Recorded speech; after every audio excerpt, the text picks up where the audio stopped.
ಶರಣರು ಕಂಡ ಶಿವ ಕಾರ್ಯಕ್ರಮದ ಚರ್ಚೆಯನ್ನು ಮತ್ತೆ ಮುಂದುವರ್ಸೋಣ. ಸರ್, ಆಗಲೇ ನೀವು ಶರಣರ ದೃಷ್ಟಿಯಲ್ಲಿ ನಿಜವಾದ ಜ್ಞಾನ ಯಾವುದು ಅಂತ ಹೇಳ್ತಾ, ಶಿವಜ್ಞಾನವೇ ನಿಜವಾದ ಜ್ಞಾನ, ಶಿವಜ್ಞಾನವನ್ನು ಹೊರತಾಗಿರ್ತಕ್ಕಂಥ ಜ್ಞಾನ ಯಾವುದೂ ಇಲ್ಲ, ಅಜ್ಞಾನ ಎಲ್ಲವೂ ಅಜ್ಞಾನ, ಉಳಿದವೆಲ್ಲವೂ ಅಜ್ಞಾನ, ಶಿವಜ್ಞಾನವನ್ನು ಹೊರತುಪಡಿಸಿರ್ತಕ್ಕಂಥ ಜ್ಞಾನವೆಲ್ಲವೂ ಅಜ್ಞಾನ ಅಂತಂದ್ರೆ. ಹಾಗಾದರೆ ಶಿವಜ್ಞಾನವನ್ನು ಪಡ್ಕೋಬೇಕಂತಂದ್ರೆ ನಾವು ಯಾವ್ದಾದ್ರು ವಿಶ್ವವಿದ್ಯಾಲಯದಲ್ಲಿ ಪದವಿನ ಪಡ್ಕೋಬೇಕಾ ಅಥವಾ ಯಾವ್ದಾದ್ರು ಒಂದು ಧರ್ಮಗ್ರಂಥವನ್ನು ಓದಬೇಕಾ ಅಂತ? ಶಿವಜ್ಞಾನ ಅಂತಕ್ಕಂಥದ್ದು ನಮಗೆ ಒಂದು ಕಾಲಕ್ಕೆ ಹೊರಗಡೆ ಪುಸ್ತಕಗಳಲ್ಲಿ ನಿಮಗೆ ಸಿಗ್ತಾ ಇತ್ತು. ಅಂದರೆ ಅಪ್ಪಟವಾದಂಥ ಜ್ಞಾನ.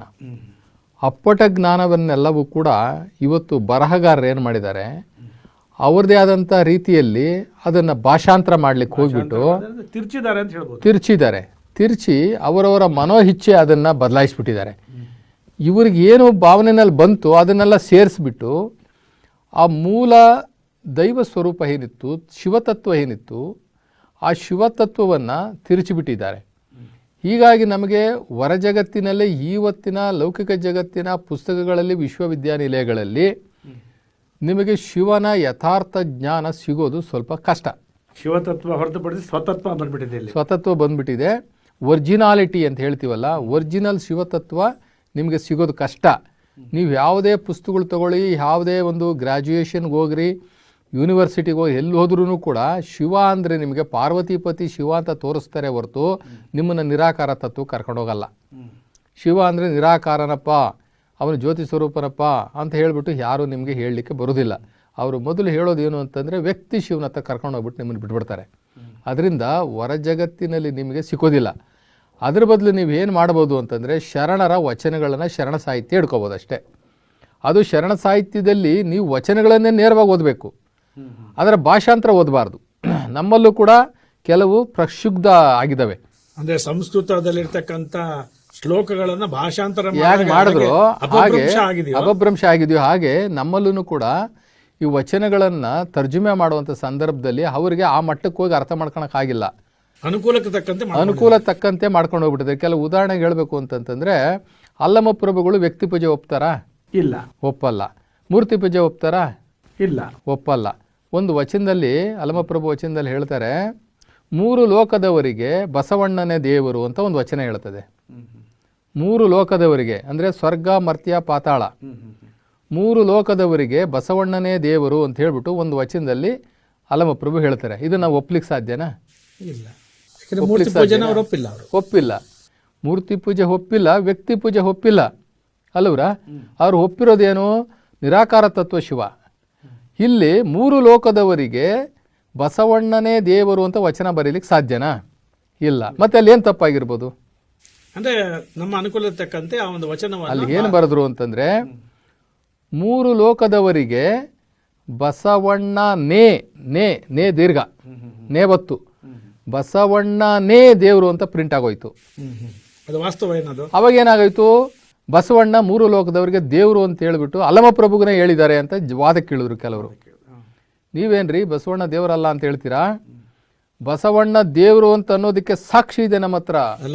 ಅಲ್ಲಮಪ್ರಭು ಅಂತ ಜ್ಞಾನಿಗಳು ನೋಡ್ರಿ ಇಲ್ಲಿ ಬರ್ದಿದ್ದಾರೆ ಅಂತಾರೆ. 3 ಲೋಕದವರಿಗೆ ಬಸವಣ್ಣನೇ ದೇವರು ಅಂತ ಬರ್ದವ್ರು ನೋಡ್ರಿ ಅಂತಾರೆ.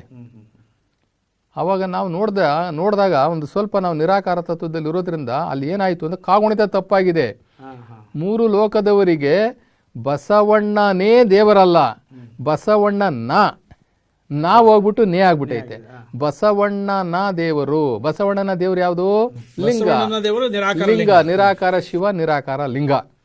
ನೋಡಿ, ಹೀಗೆ ನಮ್ಮಲ್ಲಿ ಭಾಷಾಂತರ ಮಾಡುವಂಥ ಸಂದರ್ಭದಲ್ಲಿ ನೀವು ಹೇಳಿದಾಗೆ ಅಲ್ಲಿ ಶ್ಲೋಕಗಳನ್ನು ಹೇಗೆ ಭಾಷಾಂತರ ಮಾಡುವಾಗ ತಪ್ಪು ಮಾಡಿದ್ರೋ ಹಾಗೆಯೇ ನಮ್ಮಲ್ಲೂ ಕೂಡ ಈ ವಚನಗಳನ್ನು ಭಾಷಾಂತರ ಮಾಡುವಂಥ ಸಂದರ್ಭದಲ್ಲಿ ಅಥವಾ ಅವರ ಸ್ವತಃ ಒಂದು ಪುಸ್ತಕ ಬರೆದು ಪ್ರಕಟಣೆ ಮಾಡಬೇಕು ಅನ್ನುವಂತಹ ಒಂದು ಹುಚ್ಚಿರ್ತದಲ್ಲ, ಒಂದು ಗೀಳಿರ್ತದಲ್ಲ, ಅದರಲ್ಲಿ ಹೋಗ್ಬಿಟ್ಟು 3 ಲೋಕದವರಿಗೆ ಬಸವಣ್ಣನ ದೇವರು ಅನ್ನೋ ಬದಲು ಬಸವಣ್ಣನೇ ದೇವರು ಅಂದರು. ಬಸವಣ್ಣನ ದೇವರು ಅಂತಂದರೆ ಲಿಂಗ ಆಗುತ್ತೆ, ನಿರಾಕಾರ ಶಿವ ಆಗುತ್ತೆ. ಬಸವಣ್ಣ ನೇ ದೀರ್ಘ ಬಸವಣ್ಣನೇ ದೇವರು. ಈ ರೀತಿಯ ಕೆಲವು ಅನೇಕ ದೋಷಗಳು ಕೂಡ ನಮ್ಮಲ್ಲೂ ಕೂಡ ಇದೆ. ಆದರೆ ಶಿವಜ್ಞಾನವನ್ನು ನೀವು ಯಥಾರ್ಥವಾಗಿ ಅರ್ಥ ಮಾಡ್ಕೊಳ್ಬೇಕು ಅಂತಂತಂದರೆ ವಚನಗಳನ್ನೇ ಅವಲಂಬಿಸಬೇಕು. ವಚನಗಳನ್ನೇ ಯಥಾವತ್ತವಾಗಿ ಓದಬೇಕು. ಮತ್ತೆ ಅದನ್ನು ಭಾಷಾಂತರ ಮಾಡಿದ್ರೆ ಅಥವಾ ತರ್ಜುಮೆ ಮಾಡಿದ್ರೆ ಅದನ್ನು ಓದಬಾರ್ದು ಅಂತ ಹೇಳ್ತೀವಿ. ಓದಿದ್ರೂ ಕೂಡ ನೀವು ಸ್ವಲ್ಪ ಎಚ್ಚರಿಕೆಯಿಂದ ಇರಬೇಕಷ್ಟೇ. ಆ ವಚನಕ್ಕೂ ಆ ವಿವರಣೆಗೂ ಇರ್ತಕ್ಕಂಥ ಸಾಮ್ಯತೆಯನ್ನು ನೋಡಿಕೊಂಡು ಸ್ವಲ್ಪ ಎಚ್ಚರಿಕೆಯಿಂದ ವಹಿಸಬೇಕು. ಇದು ಒಂದು. ಶಿವಜ್ಞಾನ ನಿಮಗೆ ಬೇಕು ಅಂತಂದರೆ ವಚನ ಸಾಹಿತ್ಯ, ವಚನಗಳು. ಅದು ಇಲ್ಲ ಅಂತಂತಂದರೆ ಇನ್ನು ನೀವು ಕೂತ್ಕೊಂಡು ಶಿವಯೋಗ ಮಾಡಬೇಕು. ಶಿವಯೋಗ ಮಾಡೋದ್ರಿಂದ ನಿಮಗೆ ಮೂರನೇ ಕಣ್ಣು ಅಂತಂದರೆ ನಿಮಗೆ ಥರ್ಡ್ ಐ ಆಕ್ಟಿವೇಟ್ ಆಗುತ್ತೆ. ಆ ಥರ್ಡ್ ಐ ಆಕ್ಟಿವೇಟ್ ಆದ ತಕ್ಷಣ ನಿಮ್ಮ ಮಸ್ತಕದಲ್ಲಿರುವ ವಿಶ್ವ ಪುಸ್ತಕ ತೆರೆದುಕೊಳ್ತದೆ. ಅಥವಾ ಕುಂಡಲಿನಿ ಶಕ್ತಿಯನ್ನು ನೀವು ಜಾಗೃತಿ ಮಾಡ್ಕೋಬೋದು. ಶಿವಯೋಗದ ಮುಖಾಂತರ ಕುಂಡಲಿನಿ ಶಕ್ತಿಯನ್ನು ಕೂಡ ನೀವು ಜಾಗೃತಿ ಮಾಡ್ಕೋಬೋದು. ಆವಾಗ ನಿಮಗೆ ತಾನಾಗೆ ಈ ಲೌಕಿಕ ಜಗತ್ತಿನ ಪುಸ್ತಕಗಳ ಸಹಾಯನೇ ಇಲ್ಲದೆ, ಯಾವುದೇ ಒಂದು ಗುರುವಿನ ಸಹಾಯನೂ ಇಲ್ಲದೆ ನೀವೇ ಸ್ವಯಂ ಗುರು ಆಗ್ತೀರಾ. ಬಸವಣ್ಣನವರು ಅದೇ ಆಗಿದ್ದು. ಬಸವಣ್ಣನವರಿಗೆ ಯಾರು ಗುರುಗಳಿಲ್ಲ, ಬಸವಣ್ಣನವರೇ ಸ್ವಯಂ ಗುರು. ಅವರು ಶಿವನನ್ನೇ ಗುರುವಾಗಿ ಪಡ್ಕೊಂಡ್ರು. ಶಿವನನ್ನೇ ಅವರು ಗುರುವಾಗಿ ಪಡ್ಕೊಂಡ್ರು. ಅಲ್ಲಿ ಒಂದು ಕಡೆ ವಚನದಲ್ಲಿ ಹೇಳ್ತಾರೆ, ಎನ್ನ ಗುರು ಪರಮಗುರು ನೀವೇ ಕಂಡಯ್ಯ, ಎನ್ನ ಅಂತರಂಗದ ಜ್ಯೋತಿ ನೀವೇ ಕಂಡಯ್ಯ ಅಂತ ಹೇಳ್ತಾರೆ. ಇನ್ನೊಂದು ಕಡೆ ಹೇಳ್ತಾರೆ, ಎನ್ನ ವಾಮಕ್ಷೇಮ ನಿಮ್ಮದಯ್ಯ, ಎನ್ನ ಹಾನಿ ವೃದ್ಧಿ ನಿಮ್ಮದಯ್ಯ, ಎನ್ನ ಮಾನ ಅಪಮಾನ ನಿಮ್ಮದಯ್ಯ ಅಂತ ಹೇಳ್ತಾರೆ. ಬಸವಣ್ಣನವರು ಹೊರಗಡೆ ಗುರುವನ್ನು ಹುಡ್ಕೊಳ್ಳಿಲ್ಲ. ಅವರು ಶಿವನನ್ನೇ ಗುರುವಾಗಿ ಪಡ್ಕೊಂಡ್ರು. ಅವರ ಅರಿವನ್ನು ಜಾಗೃತ ಮಾಡಿಕೊಂಡ್ರು. ಅವರ ಅರಿವೇ ಗುರುವಾಯಿತು. ಅದೇ ಹೇಳ್ತಾರೆ ಬಸವಣ್ಣ, ನಿನ್ನ ಅರಿವೇ ನಿನಗೆ ಗುರುವಾಗುತ್ತೆ ಅಂತ ಹೇಳ್ತಾರೆ. ನೀನು ಶಿವನನ್ನು ನಂಬು, ನಿನ್ನ ಅರಿವೇ ಗುರುವಾಗಿ ಆ ಗುರುವೇ ನಿನ್ನನ್ನು ಲೀಡ್ ಮಾಡುತ್ತೆ. ಹೆಂಗೆ ಮುಂದೆ ಹೋಗಬೇಕು ಅಂತ ಅದೇ ನಿನಗೆ ಮಾರ್ಗದರ್ಶನ ಕೊಡ್ತದೆ ಅನ್ನುವಂಥದ್ದನ್ನು ಹೇಳಿದ್ರು. ಅದರಿಂದ ಇಲ್ಲಿ 2 ಮಾರ್ಗದಲ್ಲಿ ನಾವು ಶಿವತತ್ವವನ್ನು ತಿಳ್ಕೊಳ್ಬೋದು. ಒಂದು, ವಚನ ಸಾಹಿತ್ಯವನ್ನು ಕರೆಕ್ಟಾಗಿ ಓದಬೇಕು. ಇಲ್ಲ ಅಂತಂದರೆ ಧ್ಯಾನವನ್ನು ಮಾಡಬೇಕು, ಶಿವಯೋಗ ಮಾಡಬೇಕು. ಇವೆರಡರಲ್ಲಿ ನೀವು ದೃಷ್ಟಿಯಲ್ಲಿ ನಿಜವಾದ ಜ್ಞಾನ ಶಿವಜ್ಞಾನ ಅಂತ ಹೇಳಿ, ಶಿವಜ್ಞಾನ. ಇದಕ್ಕೆ ಸಂಬಂಧಪಟ್ಟಂತೆ ಶಿವಜ್ಞಾನವೇ ಶ್ರೇಷ್ಠ ಅನ್ನೋದಕ್ಕೆ ಯಾವ್ದಾದ್ರು ವಚನಗಳಿದಾವ? ವಚನಗಳು ಅದ್ಭುತವಾಗಿ ಅಕ್ಕ ಹೇಳ್ತಾರೆ, ಶಿವಜ್ಞಾನವೆಲ್ಲ ಅಲ್ಲದ್ದೆಲ್ಲವೂ ಕೂಡ ಅಜ್ಞಾನ ಅಂತ ಹೇಳ್ತಾರೆ. ಇಲ್ಲಿ ಅಲಮಪ್ರಭುಗಳು ಒಂದು ಹೇಳ್ತಾರೆ, ಭೂಮಿ ನಿನ್ನದಲ್ಲ, ಹೇಮ ನಿನ್ನದಲ್ಲ, ಕಾಮಿನಿ ನಿನ್ನವಳಲ್ಲ, ಇವೆಲ್ಲವೂ ಕೂಡ ಜಗತ್ತಿಗಿಕ್ಕಿದ ವಿಧಿ. ನಿನ್ನೊಡವೆ ಎಂಬುದು ಜ್ಞಾನರತ್ನ ಅಂದರೆ ಶಿವಜ್ಞಾನ. ನಿನ್ನೊಡವೆ ಎಂಬುದು ಜ್ಞಾನರತ್ನ ಕಾಣ, ಇಂತಪ್ಪ ಒಡವೆಯನ್ನು ನೀನು ಧರಿಸಿದೆಯಾದೊಡೆ ಇನ್ನು ನಿನಗಿಂತ ಸಿರಿವಂತರಿಲ್ಲ ಕಾಣ. ಅಂದರೆ ಶಿವಜ್ಞಾನಕ್ಕಂಥ ಸಂಪತ್ತು ಮತ್ತೊಂದಿಲ್ಲ, ಶಿವಜ್ಞಾನಕ್ಕಂಥ ಜ್ಞಾನ ಮತ್ತೊಂದಿಲ್ಲ, ಅದಕ್ಕೂ ಅಂತ ದೊಡ್ಡ ಶ್ರೀಮಂತಿಗೆ ಮತ್ತೊಂದಿಲ್ಲ ಎಂಬುದಾಗಿ ಅಲ್ಲಮಪ್ರಭುಗಳು ಸಾಬೀತು ಮಾಡ್ತಾರೆ. ಇನ್ನೊಂದು ಕಡೆ ನೋಡಿ, ಮನುಷ್ಯನಿಗೆ ಎಲ್ಲ ಜ್ಞಾನ ಇದೆ, ಶ್ವಾನ ಜ್ಞಾನ ಇದೆ. ಒಂದು ನಾಯಿಯನ್ನು ತೊಗೊಂಡು ಬಂದು ಅದನ್ನು ಪಳಗಿಸಿ ಅವನಿಗೆ ಉಪಯೋಗಕ್ಕೆ ಬರುವಂತೆ ಒಂದು ನಾಯಿಯನ್ನು ಬಳಸ್ಕೊಳ್ತಾನೆ. ಹೆಂಗೆ ಅಂತಂದರೆ, ಇವಾಗ ಇಂಟೆಲಿಜೆನ್ಸಿ ಇದೆಯಲ್ಲ, ಈಗ ಅಪರಾಧ ವಿಭಾಗ, ಪೊಲೀಸ್ನಲ್ಲಿ ಅಪರಾಧ ವಿಭಾಗ ಇದೆ. ಅಪರಾಧ ವಿಭಾಗದಲ್ಲಿ ಒಂದು ಶ್ವಾನ ದಳ ಅಂತ ಇರ್ತದೆ. ಆ ಶ್ವಾನ ದಳದಲ್ಲಿ ನಾಯಿಗಳನ್ನ ಕರ್ಕೊಂಡು ಬಂದು ಆ ಶ್ವಾನ ದಳದ ಇವ್ರನ್ನ ಕ್ರೈಮ್ ಮಾಡ್ತಾರಲ್ಲ, ಅಪರಾಧಿಗಳನ್ನು ಹಿಡಿಲಿಕ್ಕೆ ಶ್ವಾನಗಳನ್ನು ಬಳಸ್ಕೊಳ್ತಾರೆ. ಅದು ಮನುಷ್ಯನ ವಾಸನೆಯನ್ನು ಹಿಡ್ಕೊಳ್ಳುತ್ತೆ. ಯಾರು ಬಂದು ಏನು ಕಳ್ಳತನ ಮಾಡಿರ್ತಾನಲ್ಲ, ಅಲ್ಲಿ ಬಂದು ನಾಯಿನ ಕರ್ಕೊಂಡು ಹೋಗ್ತಾರೆ.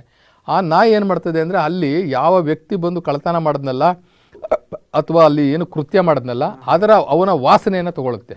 ವಾಸನೆಯನ್ನು ತೊಗೊಂಡ್ಮೇಲೆ ಆ ಕೃತ್ಯ ಮಾಡಿರ್ತಕ್ಕಂಥವನು 1,000 ಜನಗಳ ಮಧ್ಯದಲ್ಲಿ ಇದ್ರೂ ಕೂಡ ಅವನನ್ನೇ ಹುಡುಕೊಂಡೋಗಿ ಇವನೇ ಅವನು ಅಂತ ತೋರಿಸ್ತದೆ ಅದು.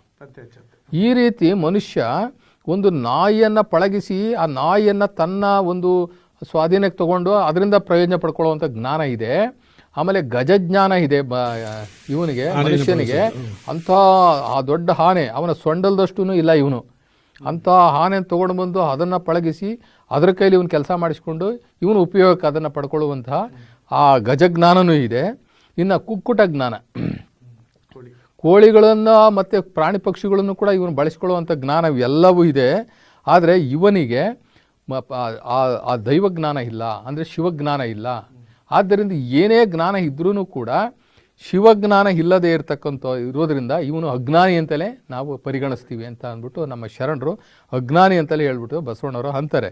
ಇನ್ನೊಂದು ಕಡೆ ಶಿವಜ್ಞಾನಕ್ಕೆ ಎಷ್ಟು ಮಹತ್ವ ಕೊಡ್ತಾರೆ ನಮ್ಮ ಸರ್ವಜ್ಞ ಮೂರ್ತಿ ಅಂತಂತಂದರೆ, ಒಂದು ವಚನದಲ್ಲಿ ಹೇಳ್ತಾರೆ, ಅವರ ಒಂದು ವಚನದಲ್ಲಿ ಹೇಳ್ತಾರೆ, ಅಕ್ಕರವು ಲೇಖಕ್ಕೆ ತರ್ಕ ತಾ ವಾದಕ್ಕೆ ಮಿಕ್ಕ ಓದುಗಳು ತಿರುಪೆಗೆ ಮೋಕ್ಷಕ್ಕೆ 2 ಅಕ್ಷರವೇ ಸಾಕು ಸರ್ವಜ್ಞ. ಅಕ್ಕರವು ಲೇಖಕ್ಕೆ ಅಂದರೆ ನಿನಗೆ ನೀವು ದೊಡ್ಡ ವಿದ್ಯಾವಂತನ ಆಗಿದ್ದಾನೆ ಅಂತಂದರೆ ಅವನಿಗೆ ಓದು ಬರ ಬರ್ತದೆ ಅಂತ ಆಯ್ತು ಅಷ್ಟೇ. ಅಕ್ಕರವು ಲೇಖಕ್ಕೆ ಅಂದರೆ ಬರೆಯೋಕ್ಕೆ ಓದೋಕ್ಕೆ ಬರುತ್ತೆ ಅಂತ ಆಯಿತು. ತರ್ಕತ ವಾದಕ್ಕೆ ಅವನಿಗೆ ಇನ್ನೂ ಒಂದು ಸ್ವಲ್ಪ ಪಾಂಡಿತ್ಯ ಇದೆ, ಇನ್ನೊಂದಷ್ಟು ಜ್ಞಾನ ಇದೆ ಅಂತಂದರೆ ಅವನು ತರ್ಕ ಮಾಡ್ಬೋದಷ್ಟೇ. ತರ್ಕತ ವಾದಕ್ಕೆ ಮಿಕ್ಕ ಓದುಗಳು ತಿರುಪೆಗೆ, ಇನ್ನು ಅದಕ್ಕೂ ಅಂತ ಹೆಚ್ಚು ತಿಳ್ಕೊಂಡವನೇ ಅಂತಂತಂದರೆ ಆ ಓದನ್ನೆಲ್ಲ ಅವನು ಹೊಟ್ಟೆಪಾಡಿ ಬಳಸ್ಕೊತಾ ಇದ್ದಾನೆ. ಈಗ ತುಂಬ ಜನ ಸಿಕ್ಕಾಪಟ್ಟೆ ಓದ್ತಾರೆ, ಓದ್ಬಿಟ್ಟು ಅವರು ಅಮೇರಿಕಾ ಹೋಗ್ತಾರೆ, ಇಂಗ್ಲೆಂಡ್ ಹೋಗ್ತಾರೆ, ಜರ್ಮನ್ ಹೋಗ್ತಾರೆ, ಜಪಾನ್ಗೆ ಹೋಗ್ತಾರೆ, ಅಲ್ಲೂರ ಯಾವುದಕ್ಕೂ ಹೋಗ್ತಾರೆ. ಏನಕ್ಕೆ ಹೋಗ್ತಾರೆ? ಹೊಟ್ಟೆಪಾಡಿಗೆ ಹೋಗಿರೋದು ಅವರು, ಬೇರೆ ಏನಕ್ಕೂ ಹೋಗಿಲ್ಲ.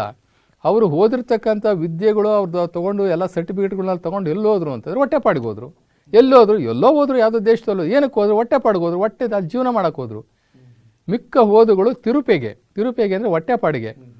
ಆದರೆ ಮೋಕ್ಷಕ್ಕೆ 2 ಅಕ್ಷರವೇ ಸಾಕು ಸರ್ವಜ್ಞ. ಶಿವ ಅನ್ನುವಂತಹ 2 ಅಕ್ಷರ ಜ್ಞಾನವು ಮುಕ್ತಿ, ನಮ್ಮ ಮುಕ್ತಿಗೆ ಜ್ಞಾನ ಅದೊಂದೇ. ಆ ಶಿವನನ್ನು ತಿಳ್ಕೊಂಡಂಥ 2 ಅಕ್ಷರವೇ ಸಾಕು ಸರ್ವಜ್ಞ ಅಂತಂತಾರೆ.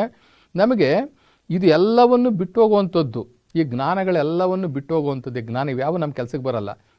ಆದರೆ ಮನುಷ್ಯನ ಪವಿತ್ರವಾದಂಥ ಹುಟ್ಟು, ಆ ಹುಟ್ಟಿನ ಉದ್ದೇಶ ಏನು ಅಂದರೆ ಮೋಕ್ಷ. ಮೋಕ್ಷ ಜ್ಞಾನವೇ ಇಲ್ಲದ ಮೇಲೆ ನೀನು ವಿದ್ಯೆ ಕಟ್ಕೊಂಡು ಏನು ಮಾಡ್ತೀರಿ? ನೀನು ಎಲ್ಲ ಕಲ್ತ್ಕೊಂಡೆ, ಎಲ್ಲ ಮಾಡಿದೆ, ಆದರೆ ಮರು ಹುಟ್ಟುತ್ತೀಯಲ್ಲ ನೆಕ್ಸ್ಟು. ನಿನಗೆ ಮೋಕ್ಷ ಜ್ಞಾನವೇ ಇಲ್ವಲ್ಲ. ಸರ್ವಜ್ಞ ಎಷ್ಟು ಚೆನ್ನಾಗಿ ತ್ರಿಪದಿನಲ್ಲಿ ಎಷ್ಟು ಚೆನ್ನಾಗಿ ಹೇಳ್ತಾರೆ ನೋಡಿರಿ. ನಿನಗೆ ಮೋಕ್ಷ ಜ್ಞಾನವೇ ಇಲ್ಲ, ನಿನಗೆ ಮೋಕ್ಷ ಕೊಡುವಂಥವ್ರು ಯಾರಂತಲೇ ಗೊತ್ತಿಲ್ಲ. ಮೋಕ್ಷ ಕೊಡುವಂಥ, ನಿನ್ನನ್ನು ಇಲ್ಲಿಂದ ಬಿಡುಗಡೆಗೊಳಿಸಿ ನಿನಗೆ ಮೋಕ್ಷ ಕೊಡುವಂಥ ಶಿವಜ್ಞಾನನೇ ಇಲ್ಲ. ಅದರಿಂದ ನಿನಗೆ 2 ಅಕ್ಷರ ಜ್ಞಾನವೇ ಇಲ್ದಿದ್ದರಿಂದ ನೀನೊಬ್ಬ ಅಜ್ಞಾನಿ. ನೀನು ಏನೇ ಜ್ಞಾನಿ ಆಗಿದ್ರೂ ಕೂಡ ನೀನೊಬ್ಬ ಅಜ್ಞಾನಿ.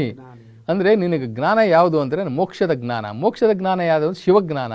ಆ ಶಿವಜ್ಞಾನಕ್ಕೆ 2 ಅಕ್ಷರ, ಶಿವ ಅಂತಕ್ಕಂಥ 2 ಅಕ್ಷರದ ಅರ್ಥ ನಿನಗೆ ಗೊತ್ತಿಲ್ಲ ಅಂತಂದರೆ, ಆ ಶಿವಜ್ಞಾನ ನಿನಗೆ ಗೊತ್ತಿಲ್ಲ ಅಂತಂದರೆ ನಿನಗೆ ಎಷ್ಟೇ ದೊಡ್ಡ ವಿದ್ಯಾವಂತ ಆಗಿದ್ರು, ಜ್ಞಾನವಂತರಾಗಿದ್ರು, ನೀನೊಬ್ಬ ವೇಸ್ಟ್ ಅನ್ನೋ ರೀತಿಯಲ್ಲಿ ಆ ಶಿವಜ್ಞಾನದ ಮಹಿಮೆ ಬಗ್ಗೆ ಹೇಳ್ಕೊಂಡು ಹೋಗ್ತಾರೆ.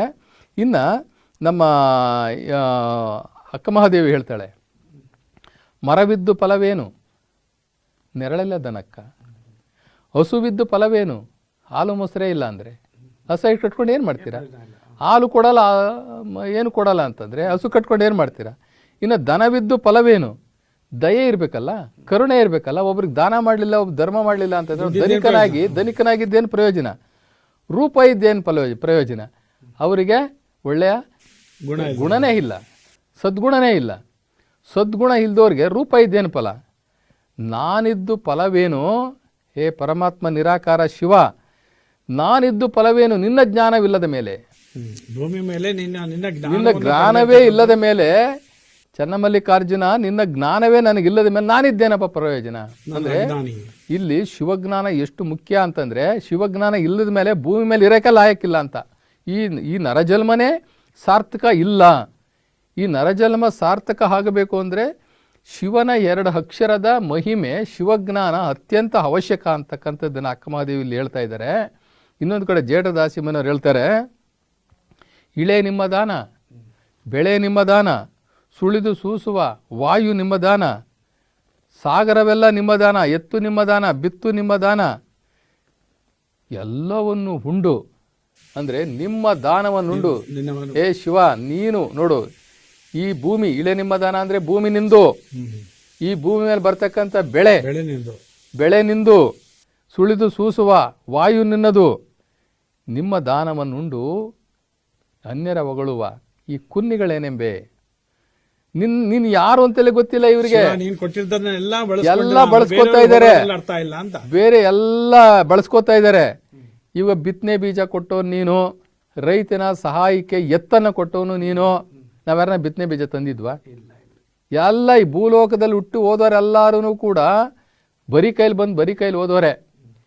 ಹಣ್ಣನ್ನು ಇಟ್ಟೊಂದು ದೇವರು, ಬಿತ್ತನೆ ಬೀಜ ಇಟ್ಟೊಂದು ದೇವರು, ವಿಧ ವಿಧವಾದಂತಹ ತರಕಾರಿಗಳನ್ನ ಇಟ್ಟೊಂದು ದೇವರು, ಫಸಲುಗಳನ್ನ ಇಟ್ಟೊಂದು ದೇವರು ಅಲ್ವಾ? ಅದನ್ನೆಲ್ಲ ನಾವು ಉಂಡ್ವಿ, ಅವನ ಗಾಳಿಯನ್ನು ಕುಡಿದ್ವಿ, ಅವನ ನೀರನ್ನು ಕುಡಿದ್ವಿ, ಅವನ ಭೂಮಿ ಮೇಲೆ ಬದುಕಿದ್ವಿ. ಇಷ್ಟೆಲ್ಲ ಉಂಡು ನಾವು ಇಷ್ಟೆಲ್ಲ ಉಂಡ್ಬಿಟ್ಟು ನಾವು ಥ್ಯಾಂಕ್ಸ್ ಹೇಳಕ್ಕೆ ಎಲ್ಲಿ ಹೋಗ್ತೀವಿ ಗೊತ್ತಾ? ಬೆಟ್ಟ ಹತ್ಕೊಂಡು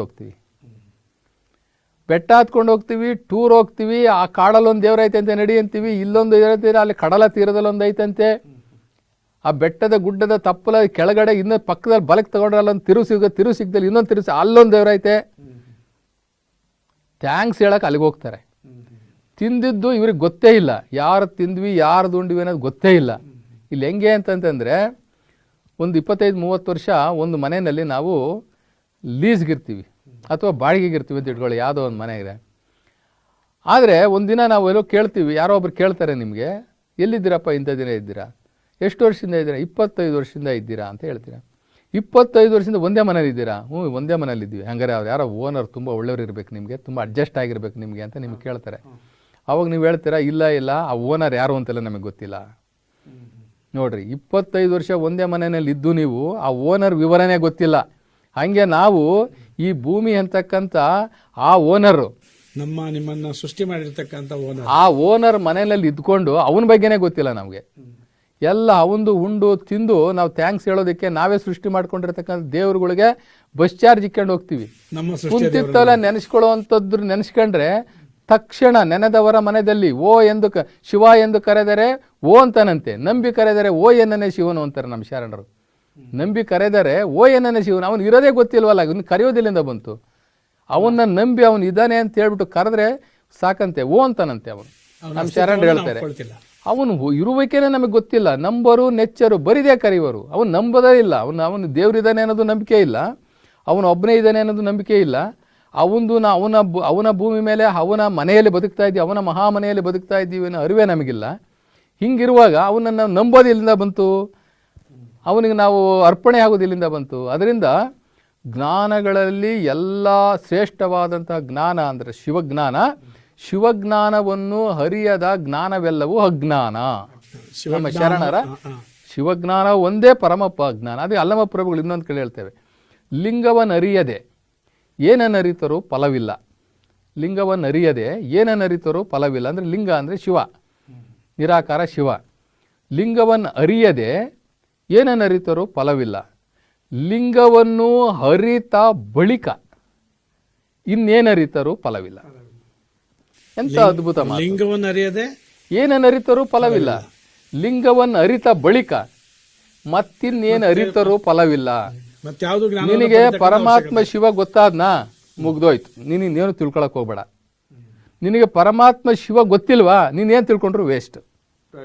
ಇದನ್ನ ಯಾರು ಹೇಳೋದು? ಒಬ್ಬ ಸಾಮಾನ್ಯ ವ್ಯಕ್ತಿ ಅಲ್ಲ, ಈ ಜಗತ್ತಿನಲ್ಲಿ ಅತ್ಯಂತ ಶ್ರೇಷ್ಠ ಜ್ಞಾನಿ ಅಲಮಪ್ರಭು ಹೇಳೋ ಮಾತು.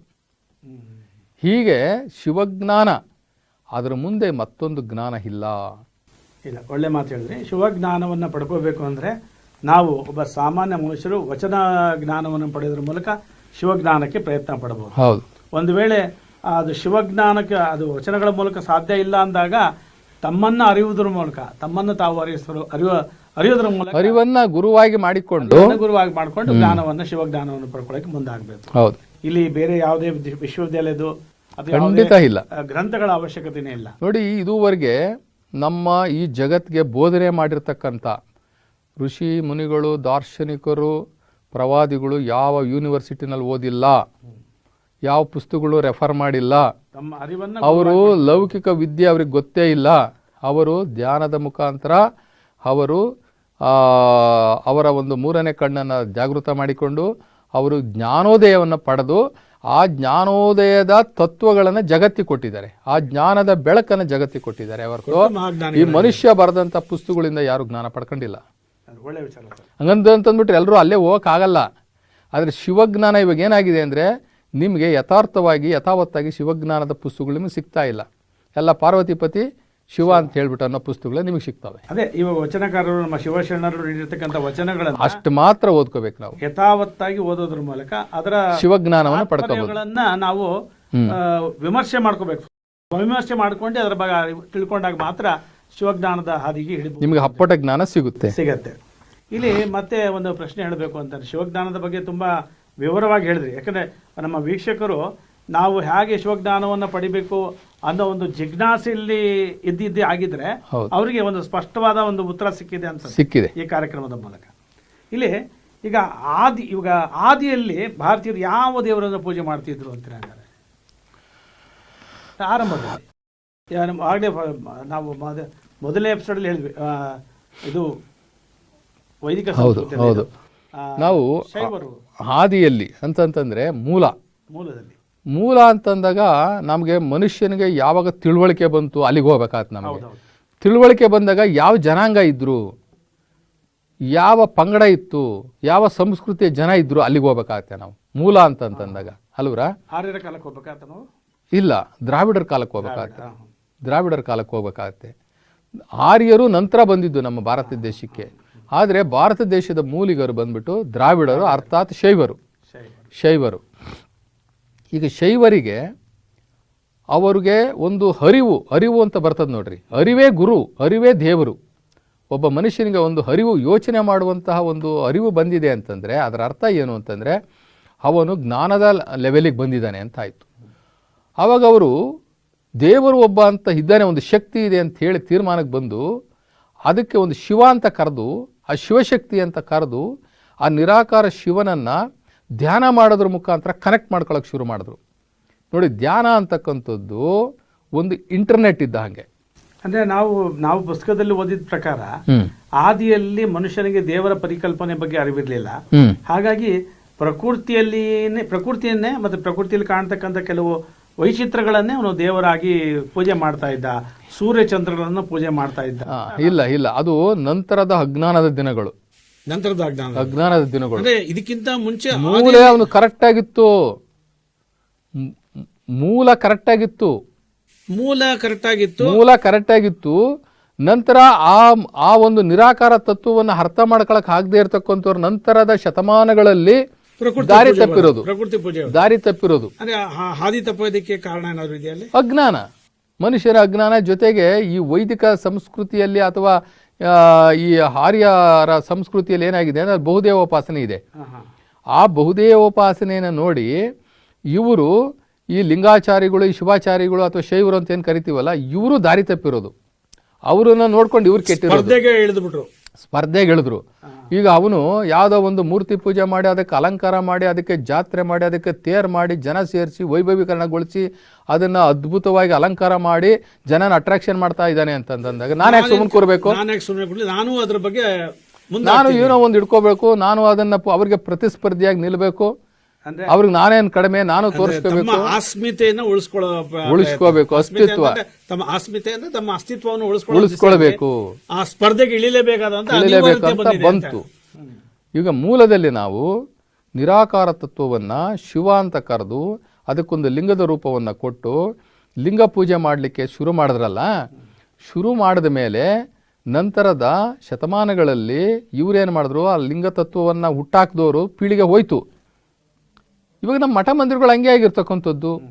ನಮ್ಮ ಮಠಗಳು ಸ್ಥಾಪನೆ ಮಾಡಿದಂತಹ ಮಹರ್ಷಿಗಳನ್ನ ನೀವು ನೋಡ್ಕೊಂಡಾಗ, ಆ ಮೂಲ ಆ ಸ್ವಾಮೀಜಿಗಳು ನೋಡ್ಕೊಂಡಾಗ ಅವ್ರ ಪಕ್ಕ ಅವರು ಏಕದೇವೋಪಾಸಕರು.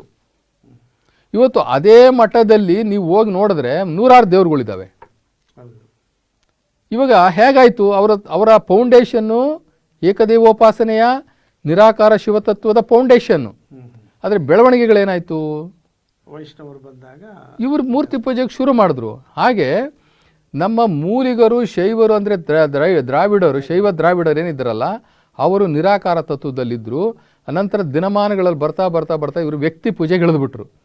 ನೋಡಿ, ವ್ಯಕ್ತಿ ಪೂಜೆಗೆ ಹೆಂಗೆ ಇಳಿದ್ರು ಅಂತಂದರೆ, ನಾವು ಅವಾಗಲೇ ಒಂದು ಹಿಂದಿನ ಎಪಿಸೋಡಲ್ಲಿ ಮಾತಾಡ್ತಾ ಇರುವಾಗ ಅಂಥ ತ್ರಿಮೂರ್ತಿಗಳೇ ಲಿಂಗ ಪೂಜೆ ಮಾಡ್ತಾ ಇದ್ರು.